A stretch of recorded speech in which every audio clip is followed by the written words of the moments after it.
Dolphins come to town. The Kubiak influence on full display, and a question needs to be asked about Tank Dell. We got to do this. Let's go inside the locker room.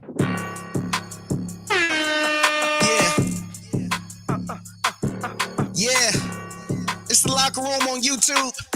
You know what it is. Let's get it. Hey, locker room. Yeah, we in the locker room. Texas talk. Yeah, you know what we about to do.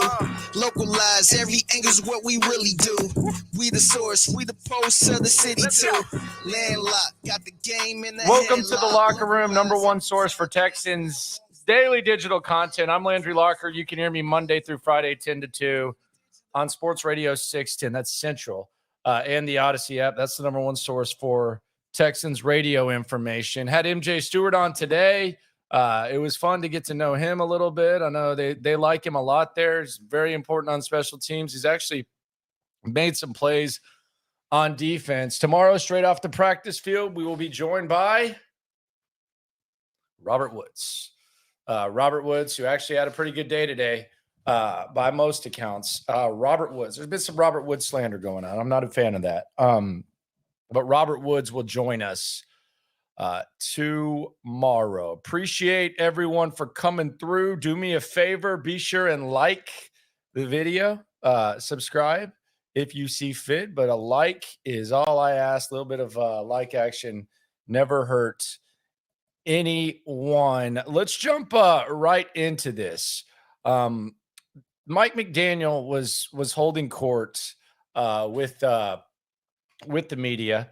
I actually attended this session, media session, just because I simply wanted to ask him the question that everybody wants to know. Not about, his relationship with D'Amico Ryans, not about his history with Gary Kubiak. I wanted to ask Mike McDaniel a little F, Marry, Kill, or the game formerly known as F, Marry, Kill. I wanted to ask Mike McDaniel how he would play the game, such a game, if we were bringing Gary Kubiak, Bobby Slowick, and D'Amico Ryans to the table. This was what Mike McDaniel had to say, and this is the really big news story. I'm surprised this isn't leading ESPN. The Slowick families right now. Ryan's outside linebacker coach. He was part of the Denver staff when I first year as an intern. Then got the chance to work with Bobby Slowick in Washington, where he started. He started like we all do, the ground floor, and worked his way up to work with the outside linebackers, and then got a chance to work with him again in San Francisco, and then was part of the crew with myself and Coach Shanahan and LaFleur, training him when he came to offense. So I get to red pen his run drawings, which he probably loves me for. And by love, he does not like that at all. They were always late night, in red and aggressive with exclamation points. But he's a true coach, a true student of the game. I think it's incredibly advantageous that he spent time working on the opposite side of the ball. That really helps shape your mind and how to be an offensive coordinator. And I'm excited to see what SPF he's wearing out in the season. Gotta be hot. Yeah. So he'll be 75 plus. You can't say F, Marry, Kill anymore, but hang out with, Ghost, and go on vacation. D'Amico, Kubiak, and Slowick. Ghost and Slowick, because he would get over it the quickest. What were the two other options? Vacation with, and just a one-night hangout. D'Amico and Kubiak. Two elite guys to hang out with. Pick your poison on either one, because I think there's merit to both. I'd probably just have them both to dinner and then vacation with them both, and not answer your question concretely. Dude's a trip. Dude's an absolute trip. And here's the thing that I want to touch on when it comes to the greatness of this pipeline. And again, appreciate everyone for coming through. Subscribe, like, right along. We'll go through the comments. I promise. We'll go through the biggest things that happened today, as well as the biggest takeaways. The Kubiak influence is an interesting one. And you can trace it to, you can connect it to Kubiak, you can connect it to Shanahan, you can do it however you want to do it, and then you can expand it with McVay and everything that's gone on with him. The thing to me that makes this the most interesting pipeline, and the one that if you're a fan of a team that you want the most, that you want to have the most a part of, is there's really no recipe and there's no like 100% look to what, Shanahan guys look like. There's really not a sound either. What Shanahan, McVay, Kubiak guys sound like, right? You got Robert Saleh, who's intense. Matt Burke said, he cusses a lot more than D'Amico. They kind of teach a little bit different, and there are some similarities. You got McDaniel, who's kind of hokey. You got Bobby Slowick. The list could keep going. Like all of these guys, Matt LaFleur, a little bit different. I think that that's good, because what have the Texans tried to copy for the last few years? The Patriot way. And the thing about the Patriot way is you can kind of spot one of those guys from a mile away, right? They're stiffer than a wedding dong. They have like a certain, like, they almost look like they have a stick up their butt when they walk. They're robotic. They all pretty much say the same stuff, and they end up failing. And it's got to be uncomfortable to try to 100% be someone else. And a lot of times when you're trying and you're copying them, it's probably a little bit unnatural too. Like to take the bad about Bill Belichick. Like, to me, Bill O'Brien copying the bad about Bill Belichick almost distracts from actually being able to take the good things. It would be like let's say that, I don't know, like if you're an aspiring basketball player and you decide you're going to take on James Harden's eating habits and strip club habits, you're probably not as talented and intelligent of a basketball player as James Harden. So when you do that, it's going to impact you. I think that's what happens when a lot of these Belichick blowhard guys come out here. And I think Caserio has done a good job of adjusting to this. And I think Caserio, the reason why Caserio could perhaps, figure it out is because he's kind of adjusting to it. He's kind of becoming a little bit more of a open-minded guy. Now, maybe he's always been, but he's only been out of there for 2 years. He's already shown like a significant willingness to do that. And I think that's just a really good thing about this pipeline that the Texans are now involved in. And I very much enjoy it. And it was kind of on full display today, like in a big way. So the star of the day, and I'm gonna ask a question about him at the end of this, and I'll save it for the end because I think a question needs to be asked about Tank Dell. I think it's really time to ask this question, and I don't really know the answer to it, but it's officially official that this question just needs to be asked at this point, with where we are and with what we've seen and with what we've gathered. There's a question that needs to be asked about Tank Dell that I'll get to a little bit later on. Tank Dell had 3 touchdowns in the red zone. And normally, first of all, CJ Stroud looks great in the red zone. Like, for any problems that he's had, the one thing about CJ Stroud that is very encouraging, and this is where the bread is buttered. I mean, these are 4-point swings, being good in the red zone versus bad in the red zone. And I would say half of NFL spreads are 4 points, even if a team is significantly worse. So, and spreads, they don't always cover the spread, et cetera, but most games are close. So 4-point swings are very huge. Red zone football is huge. I'm not breaking news there.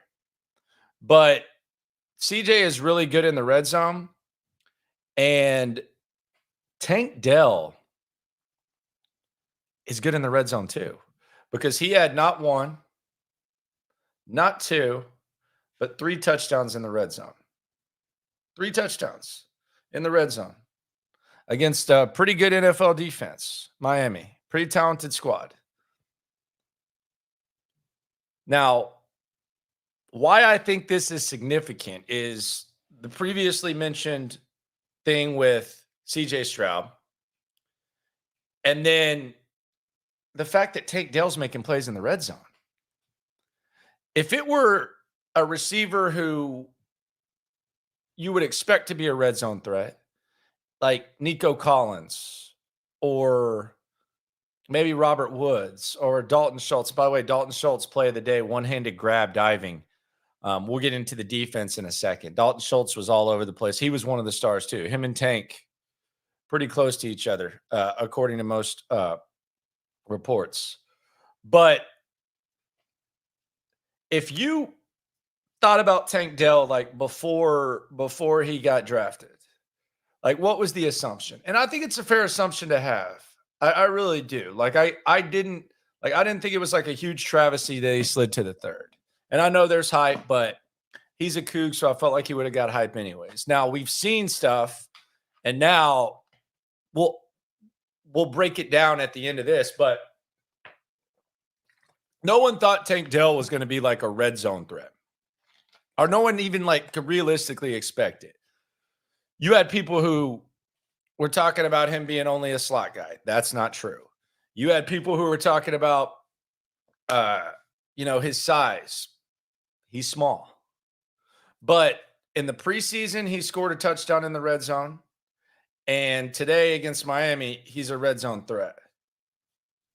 And when you look at what you expect from Tank Dell, I think most people, even guys who do a lot more homework than us, they probably thought, he's going to do his best work between the 20s. And he's done some work between the 20s. But the fact that he has taken something that would even understandably, and it's a small sample size, but it's all we have to judge.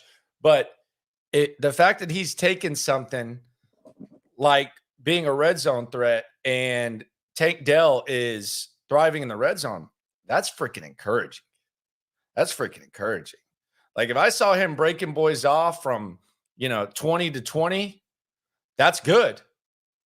But the fact that he is not only performing at a decent level, but performing at an elite level in the red zone,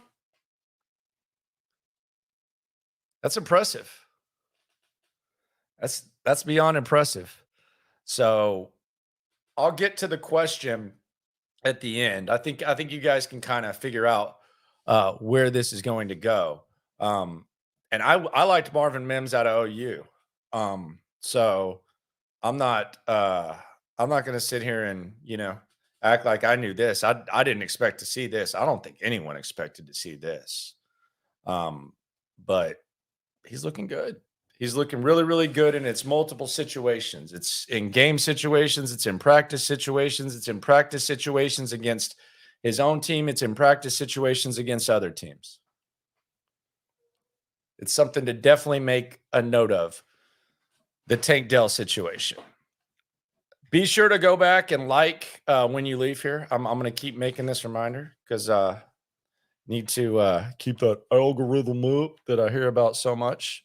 But yeah, Tank is a fool with it, for sure. And Dalton Schultz is as well. And I think Dalton Schultz is one of the non-negotiables, if you will. Like when we talk about the Houston Astros and them reaching their full potential, there's a lot of variables that can happen. There's a lot of struggles that you can overcome. There's a lot of like lulls that you can go through, but I always talk about non-negotiables. And what non-negotiables are for me are things that this has to be right if you want to reach your full potential as a team. The Astros non-negotiable for me, it doesn't look great right now, is although I think he pitched an underrated good game the other day. And I promise I won't use baseball analogies too long, but it's Framber Valdez. Framber Valdez. I would say Kansas City has their non-negotiables, like Patrick Mahomes or, Travis Kelce. It's unrealistic to expect CJ Stroud to be a non-negotiable at this point. Like his surroundings have to be such to where you're able to overcome rookie struggles. We don't know, like the receivers, as exciting as Tank Dell is, we don't know. We can't expect Tank Dell to ball out every day. If he does, awesome. And that's great. But we can expect Dalton Schultz to be top 8 caliber tight end, top 10. He's been one of the 5 best receiving tight ends the last few years in football. That's a non-negotiable. The offensive line, they've got to be okay. There are signs that the offensive line might have some issues. Now, still want to see them 100% together, and Titus Howard's not on the field. But with everything you've had invested in the offensive line, especially on the interior, there has to be a serviceable interior line at the very least. That's a non-negotiable. I feel great about Dalton Schultz. I think we're 100% fine there. The offensive line, I was talking to John Harris today. Shout out to John Harris. I was actually just texting with him, and I asked him, man, you had to have been in heaven, right, John? Because John Harris gets really giddy. He gets football horny a lot. He's a horny mofo when it comes to football. So I just asked John, I said, hey, what was your biggest takeaway? And I recommend you go to HoustonTexans.com and check those out. I'd already read them, but I was just trying to get a little bit more info. He said, man, I wish they would pass block better.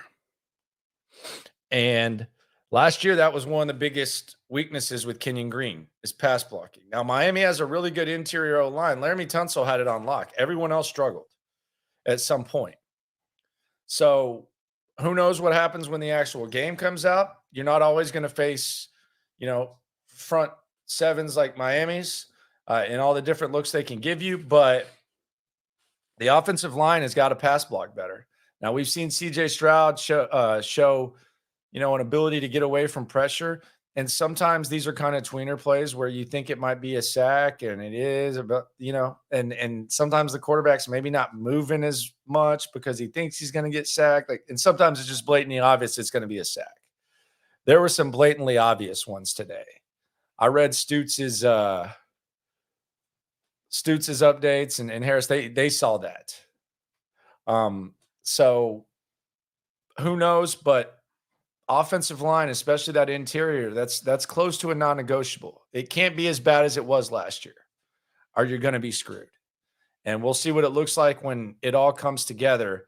But those are the 2 closest things to non-negotiables are Dalton Schultz. I don't think you have to worry about it. And the O-line. That would be my observations. As far as the tight end position, we know that Schultz is going to be on the team. We know that Quinturiano is going to be on the team. We know that Andrew Beck's going to be on the team. If they're going to keep a third tight end, I know that we've talked a lot about Mason Schreck, and Mason Schreck is a really big dude, but Eric Tomlinson is a guy that I'm starting to wonder, do they like him better than Mason Schreck? How do they feel about Eric Tomlinson? Now, Eric Tomlinson is 31 years old. He's been in the league for a long time. He's a Klein kid. Went to UTEP. He's been on a lot of teams. He's been on the Eagles. He was even with the Texans for a little bit. Jets, Giants, Patriots, Raiders. He's been around a lot. But I do wonder, do they like Tomlinson or do they like Schreck? Does Tomlinson have a chance to make the team? Quite frankly, I think if it gets to that point, I could see them sign a tight end on the waiver wire, because sometimes you can find. I mean, hell, that happened with Akins last year.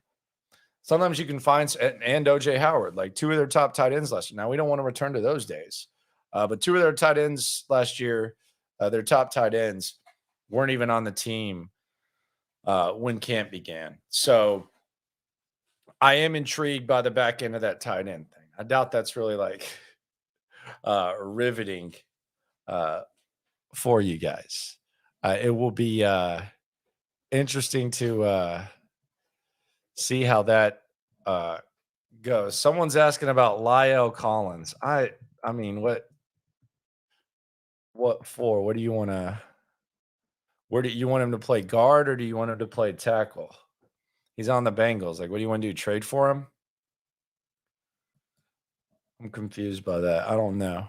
Every time I think of Lyle Collins, I think about his girlfriend who got not his girlfriend, some girl that he knew or something that like got I think she ended up dying or something, and she was like a stripper and her name was like Throatzilla or something.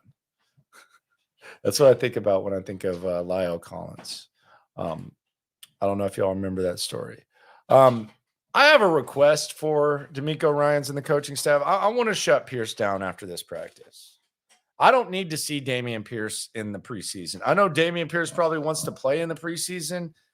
The way that he practices and how hard he goes and how fresh he is and stuff, how juiced up he gets, I don't know that I really need to see Dameon Pierce. I don't even know that I need to see Singletary. We probably will, but at this point, like, I know those two guys are straight. I know those two guys are going to be ready to go. I know the way that Dameon Pierce plays. I know that he's not going to be able to tone it down. I just don't think country ass Dameon Pierce needs to be out there in this preseason. I'm not a fan of it. They'll probably put him out there for a couple series, but I don't need to see much from Dameon Pierce. I don't. CJ needs some reps. The receivers need some reps. I think the O-line even needs to get together. Don't need to see Dameon Pierce. We'll see how they handle it. I would think that he would get some work. I just don't really need to see Dameon Pierce. Herman said sign Dalvin Cook. Herman, sorry, sir. Here's the rule. You're in timeout for 5 minutes, my friend. He signed a few days ago, my friend. Got to put your nose in the corner for that one, sir. Sorry about that. Timeout. See, he knows the rules. NF knows the rules. You're in timeout, sir. We try to keep this. We try to keep this a little bit bright in the comments. Primetime wants to see some Dameon Pierce. Why? What do you need to see from Dameon Pierce? What do you need to see? You need to see nothing from him. You're crazy, dude. You're crazy. You don't need to see no Dameon Pierce. Someone says, is Ben Jones an option? Juice looks good, man. I mean, I like Ben. Juice looks good, though. I think Juice joined the show 2 days ago. Check that out on the Odyssey app. He looks straight, man. I like I don't think you need Ben Jones at this point. I think you can see what Juice has. I don't think it's desperate time yet. Why are you hearing Nico was playing soft today in practice? As opposed to what? I mean, Nico's a weapon, but Nico, I mean, you're not going to expect. I know that there was that truck that I saw. I think one of the McCourties had Nico as like his fourth biggest sleeper receiver. I don't know. I mean, Nico's not like known as being a big physical receiver. How was Kenyon Green? Inconsistent. John Harris said he had like some good team reps, and there's a lot going on. And then, pass blocking's concerning. It's concerning. I think everyone wants Kenyon Green to succeed. He's a great kid, man. I feel like I can say that now, like in the 30s, like mid to late 30s. I think you can start calling like 22-year-olds kids, not in like a condescending way and more like a compassionate way. You know what I mean? Because I remember when Kobe used to be like, I don't know this kid. And it's like, man, you are 3 years apart. Come on, brother. But whenever I say kid, I'm not saying it like in a condescending way for a player. I'm saying it more in like an understanding way, and that you're not a finished product. So that's when I say Kenyon Green is a good kid. That's what I mean. So don't think I'm like trying to be disrespectful or anything like that. But yeah, everybody. I mean, his family seems like a great family. I remember when Berman was on their doorstep, interviewing him after he got drafted, but everyone loves that. Everyone loves Kenyon Green. There's nothing not to like about him. Kenyon Green has the potential to be one of the worst, if not the worst, draft pick in Texans history. Whew.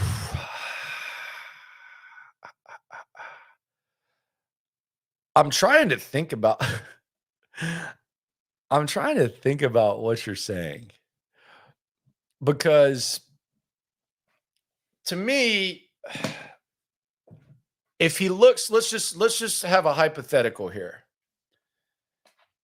If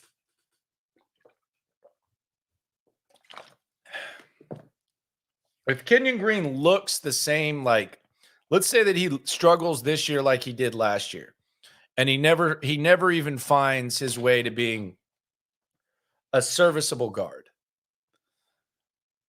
I kind of roll my eyes at it at times, especially when we're talking about running backs.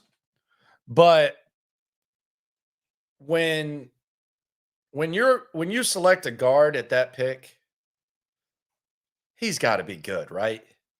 Like that's got to be like the safest thing ever. Like if you pick a guard in the top 15 and you pass up and you have all these needs and you pass up everything that you do, like fair or not, you expect him to be plug and play.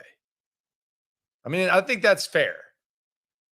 Because teams find guards all the time. Like how many guards get drafted in the first round in every draft? Not a ton. And I always hear about positional value. And I thought they were trying to get Jamison Williams. I think that's why they traded. That's my opinion.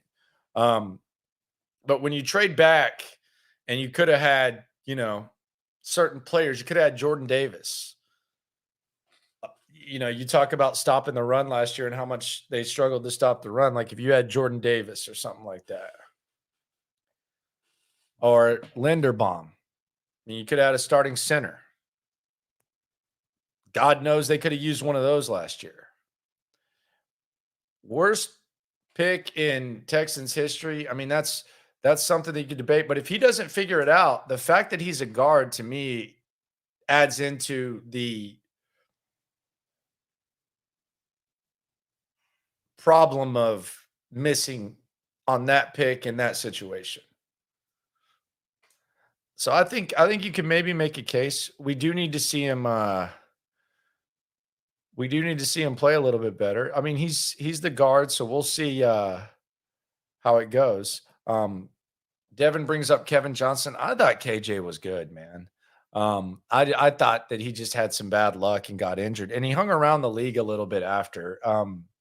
He actually did one of the best jobs on T.Y. Hilton that I think a corner has done before he got hurt. I think Kevin just freaking didn't know when to slow down. He was always trying to lay the wood and all that. I don't think Kevin Johnson's the worst. People are saying Travis Johnson, Kelvin Johnson, David Carr. For me, it's David Carr. I think David Carr sucked. And I get a kick out of when you hear people. It's almost like the default, but when you hear people talk about it, it's like, well, the offensive line ruined him. Dude, the offensive line was ass that rookie year. It got better. He was supposedly the last guy there and the first guy to leave. He had his dad at every practice. He supposedly wasn't very good in the film room. There were a lot of problems with David Carr. I don't think that like David Carr was destined to be the way that some people talk about him. You would think he was like destined to be Peyton Manning and the Texans just effed him up. I don't think that was the case. So to me, it would be David Carr, especially when you consider that Julius Peppers went right after him. So that would be my vote, no matter what. But yeah, it's David Carr. I think he sucked. I just don't like David Carr. Sorry, I don't. Be sure to go back and subscribe, all that.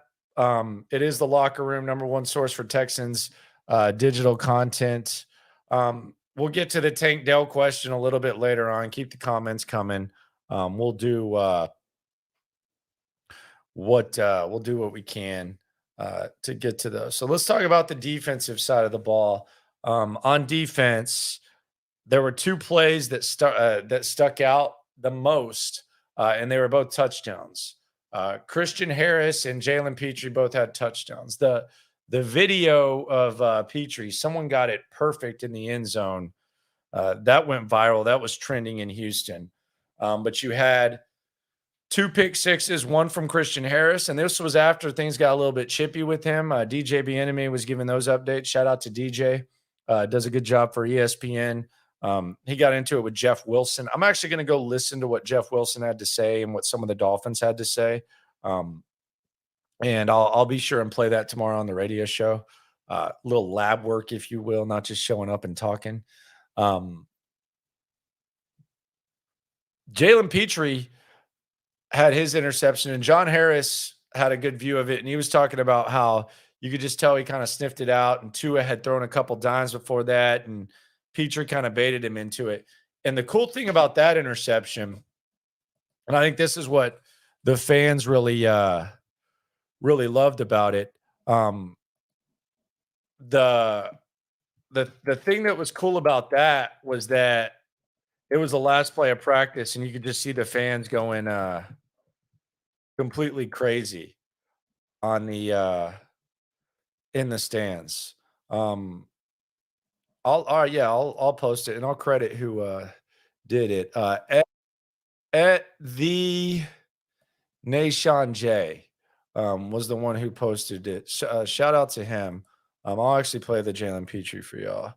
Let's get this up. Let's make it big. All right, here we go. So this was the final play of practice. In it. Made it. That's perfect right there. You can kind of see him right there, right? He sees it. He's looking. Quarterbacks, sometimes the safety can pull the quarterback with their eyes. He's right there. You can tell. He's got that foot planted right there. He's ready to jump it. Like he knows what he's going to do. I don't know if they're watching tape or what, or if he saw something early in practice, but right there, you can already tell he doesn't have the leg back completely because he's kind of trying to hide it, but you can tell he's getting there. He goes. Boom. Now goes wild. Last play of practice. Jimmy Ward waving. All right. And shout out to Tay for the video there. But yeah, you could tell he was excited. Who won practice? I would probably say the Texans. You get 2 pick sixes, you pretty much win practice. Now, the interesting thing about these, and this is where we got to this is where we really gotta keep an eye on tomorrow. And by the way, Robert Woods joining us tomorrow. I haven't got to talk to good old Bobby. He's going to join us straight off the practice field. Download the Odyssey app, AUDACY, in the Loop Sports Radio 610. That's the top place for radio content. So we'll talk to we got Bobby Woods coming on. As far as my dog wants in on this. As far as tomorrow, it seems to be kind of a trend with these things that the team that wins the first day, the other team just gets pissed off and it gets kind of chippy. That happened with Cleveland and Philadelphia. And I saw Ken Carman bring this up. who covers the Browns. He's basically like the media god up there. And don't tell him I said that, but he's like the media god up there in Cleveland. I worked with him for a little bit. Good buddy of mine. But Philadelphia kind of got their ass kicked a little bit by the Browns. Maybe, and the next day it seemed like they were taking some cheap shots. At least that's what Browns players were saying about Philadelphia. And that kind of happens a little bit, you know. So I do wonder if there's going to be a little bit extra. Now, I also do think that it needs to be taken into account that Nick Sirianni and Kevin Stefanski, they probably don't have like a massive relationship. Plus, let's be honest, Sirianni's kind of got like that. It's not as bad, but he's kind of got that annoying coaching hardo to him a little bit. So maybe there's something there. I don't think Mike McDaniel, especially with how much respect he has for D'Amico, is. I mean, he might tell him to crank up the intensity, but I don't think he's like going to come out here and, you know, have like some sort of bounty gate or something like that. So I anticipate it to be, you know, just natural competitiveness from Miami to respond. But we'll see what happens on that with tomorrow. But the defense looked good. Jalen Petrie and Christian Harris both have pick sixes. And on to tomorrow. Hopefully the pass blocking's got to be better. That's the one thing that I do think that it would be nice to see. The pass blocking improving a little bit. That would be the thing that means the most for tomorrow. And I also wonder, you know, D'Amico, they've already named CJ the starter for Saturday, or is he at least number one on the depth chart, assuming that he's playing. I do wonder how much these practices really have to do with reps. Now they insist that they do. Like, is there a way that CJ Stroud plays his way into playing more on Saturday? Is there a way that he plays his way into playing less? Same thing with the O-line. Is there a way that they do that? I don't know. I could see this being a dress rehearsal type of game where they play a half, but they're insistent that, you know, they're trying to evaluate reps. So maybe if they think that someone's had good reps or whatever, they'll hold them out. I don't know how they're going to handle that. I do think there are some guys that don't need to play. I think the starting offensive line needs to play. Like, they need to play together in a game type of situation. How long? I don't know. Like, do I need to see him for a whole half? Probably not. I would like to, you know, get the backup some reps. Like, I don't think Laramie Tunsil needs to play a half. Could. Might want to. But, yeah, I'd like to see the O-line. I don't need to see a lot from Dalton Schultz, quite honestly. Like, I could see a little bit. I feel good about him. I think the young receivers need to play. I don't think Woods really needs to play a lot of preseason ball. I don't think Jimmy Ward does. I don't even know that Jalen Petrie does. And I think the secondary straight. Linebackers, front seven, etc. I don't even need to see Will Anderson. Maybe I'm just over resting guys. In college, they don't play preseason. I think a lot of these guys are set. So we'll see how they handle that. But there are fans who are excited. They're going to be there 3:00. You want to see, you know, the starters. You want to see some of the guys. So I understand all that. But I do think you're probably going to see some EJ Perry. I think he probably plays at least a quarter. And then I think you're going to see some of these running backs. And then I think you're going to see some of these receivers on the back end. And who knows how much you're going to see these guys. I'm not saying this because, you know, you don't want to see them. Yeah. I just think resting guys in preseason games is, I mean, it's more of a safety thing. It's not a, you know, I've seen enough. I mean, I like to watch the dudes play, but I get it. Landry would rest the coach. Nah, D'Amico needs the reps, man. It's funny you say that. D'Amico and Slowick and Burke, and by the way, Burke's been calling the defense lately. That's kind of an interesting development. Maybe it's just a, rep type of thing, but he's calling a lot of defense. But the reps are the most important for them. I think you can make a case that if you asked D'Amico Ryans and you asked Bobby Slowick and Nick Caserio and the rest of the coaching staff, Matt Burke, Frank Russ, to get in a room right now and have like a round table and lay out their 53 right now, lay out their roster, I've always wondered, like, how much different would that look if they did it now as compared to when they have to? I don't think it would be that much different. Maybe one or two names, maybe the exact same.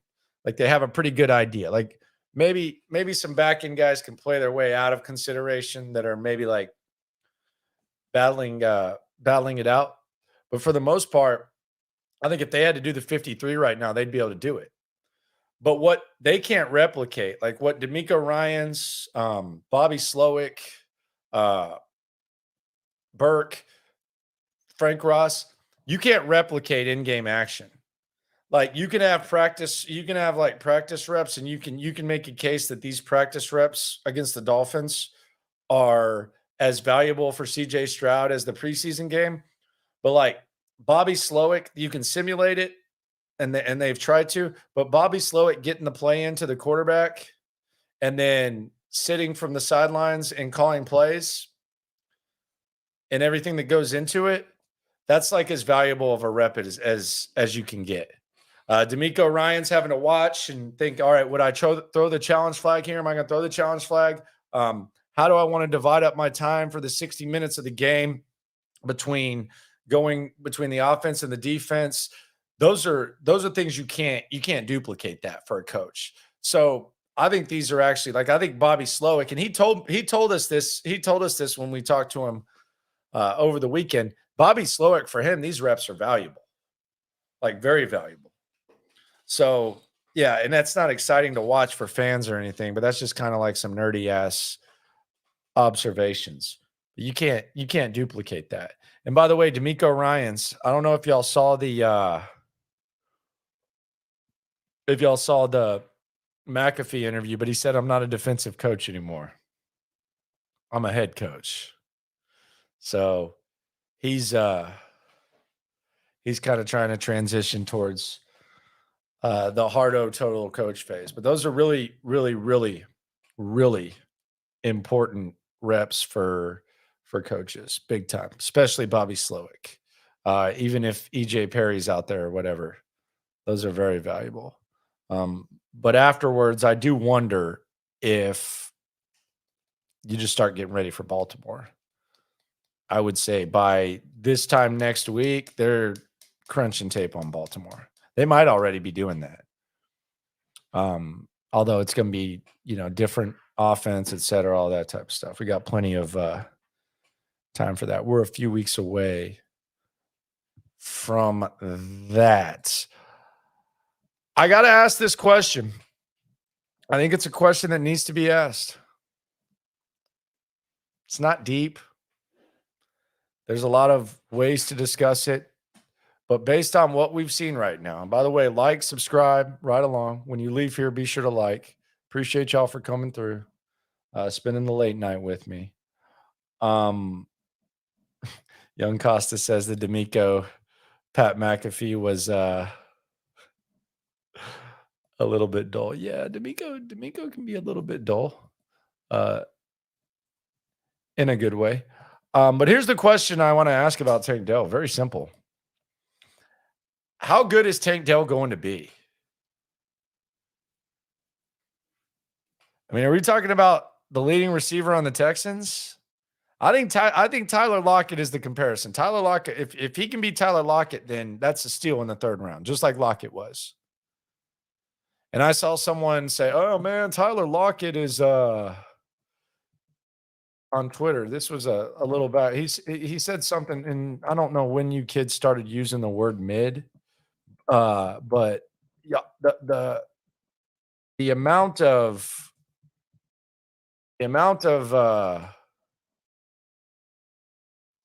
times that mid is misused is Just absolutely crazy to me. But Tyler Lockett, these are his ranks in receptions, TD, and yards in the last 4 seasons. Receptions, TD, yards. 2019, 29, 22. 2020, 7, 8, 17. 2021, 15, 15, 9.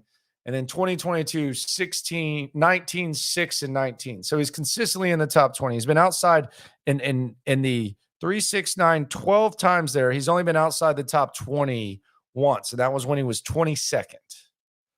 He's been in the top 10 in those categories 1, 2, 3, 4, 5 out of 12 times. So if that's mid, then I want some mid receivers, please. I would kill for some mid receivers. I think that's good. Now, maybe you think that, you know, he can be better. And that's why I'm asking this question. How good is he? And I go back to what we talked about earlier. Devontae Adams comparison. Okay. I mean, all right. I'm not going to dismiss any comparison at this point with Tank Dell. In the life of Colby is saying that I don't know whether it's a good or bad comparison. I'm not dismissing any Tyler Lockett comparison or excuse me, Tank Dell comparison. But my thing with Tank Dell is the most encouraging thing from Tank. There's a couple of things. He's good in the red zone.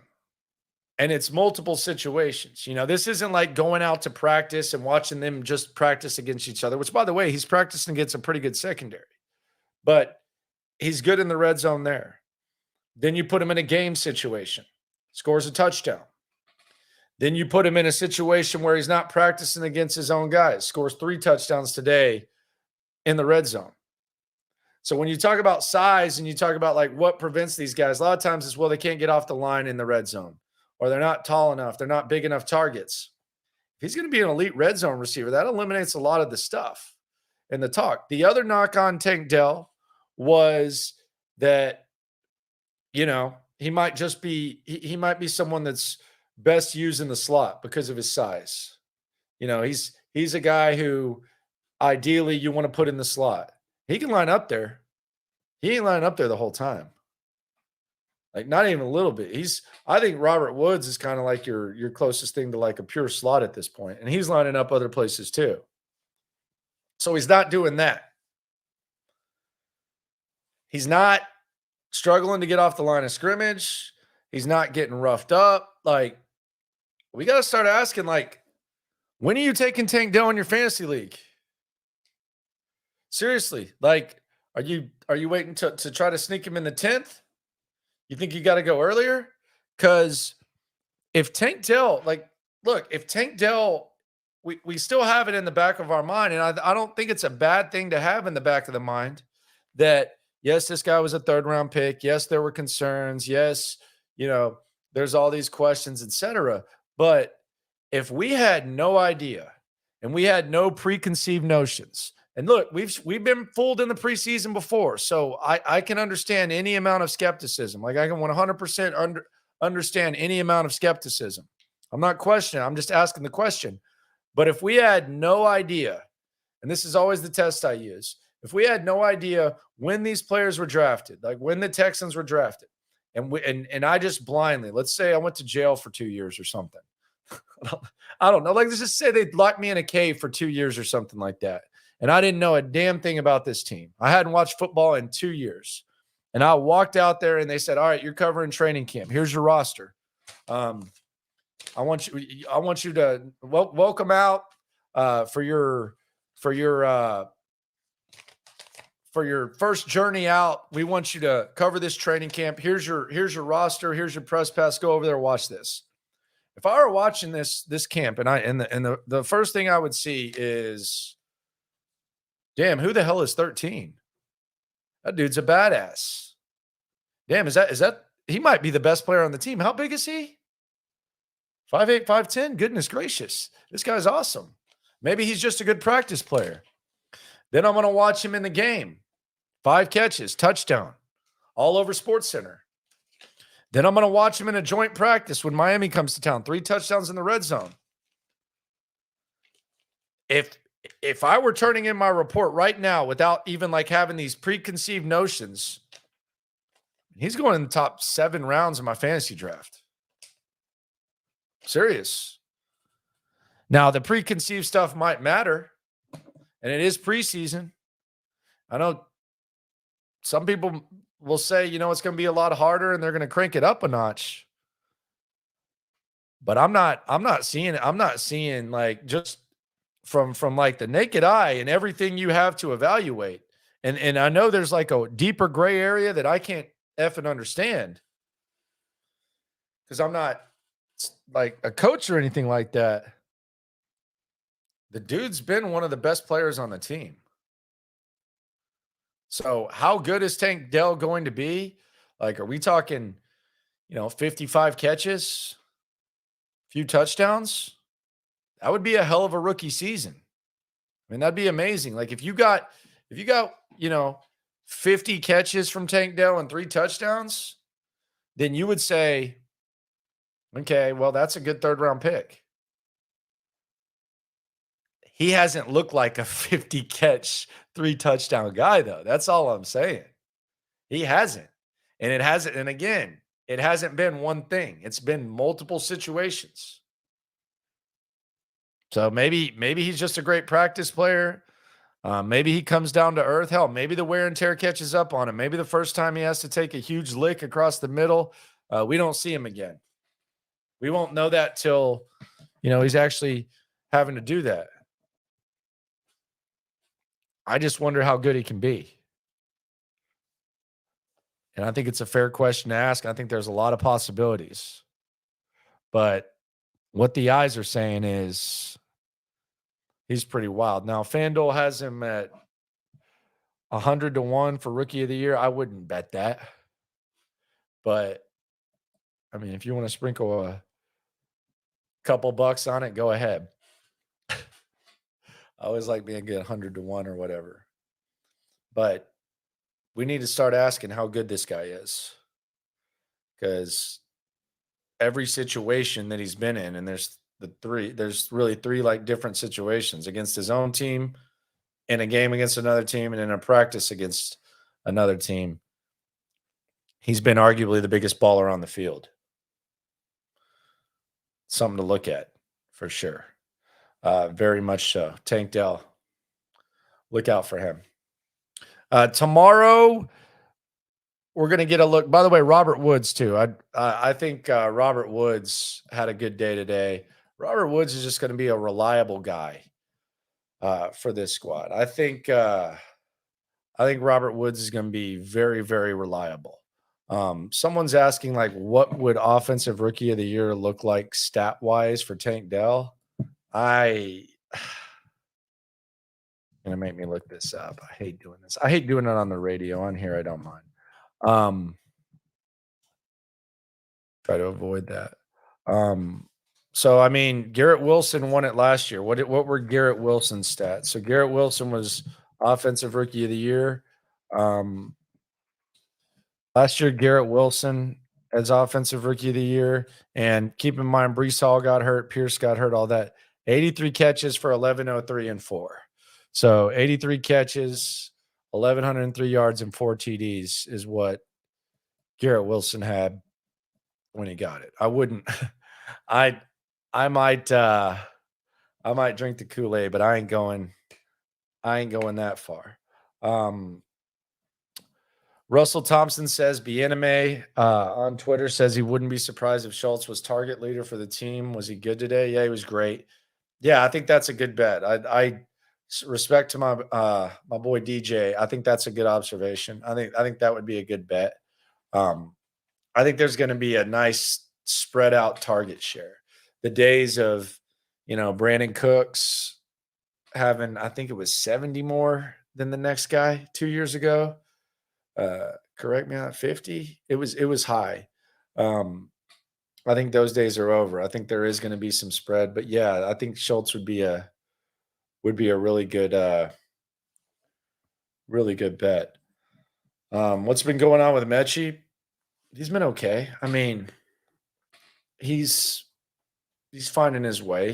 There's stretches where Mechie does really well, and there's some growing pains. I mean, he's not just going out there and mashing like Tank's been. Mechie will figure it out. We'll see what happens. I do, the Tank Dell question is interesting because, like the fantasy question, and I'm not one of those guys who's like going to lay out my fantasy team did this, but we all play fantasy. We all talk about fantasy leading up to the thing. My wife's looking at me like that. I talk about it with you. I don't talk about it with people. She's like, "Nah, you do talk about your fantasy team." Yes, I do, but not in this form. Not in this form. At least I try not to. But yeah, I would. I take Dell like 7th, 8th round. Take a little flyer on. Might happen. I could see some Houston leagues getting a little crazy though, where we're talking 4th or 5th. Little bit interesting there. Appreciate everyone for coming through. Robert Woods tomorrow in the 11 o'clock hour. We'll hear what the Dolphins players had to say about the Texans. I'm going to go in the lab and check that out. I know it got a little bit chippy. Probably going to be a lot of generic player talk, but we'll hear that. I'll go talk to Mike McDaniel before practice again as well, and we'll figure some stuff out and solve all the world's problems before. Someone says I look like B.O.B. I don't know about that, brother. Maybe I do. I don't know. Maybe that's like a all white guys look alike type of thing. I don't know about that. Let's see who you look like. Who's he look like? Can't even tell. I can't even tell. You look kind of dusty in that hallway, though. I will say that. Why are you wearing the white ankle socks with the high shoes? What is that about? You look like you bought your outfit from the clearance section at Ross. That's definitely Ross special. You even bought the shoes from Ross, didn't you, man? Damn. But yeah, maybe I do look like B.O.B. Who knows? That would suck. Appreciate everyone for coming through. Be sure to subscribe, like, right along. Go back and like the video. Would be much appreciated. Texans back at it tomorrow. We will talk about it. We will react to it. We will solve all the world's problems tomorrow at 9 o'clock. Be on the lookout for the McDaniel video.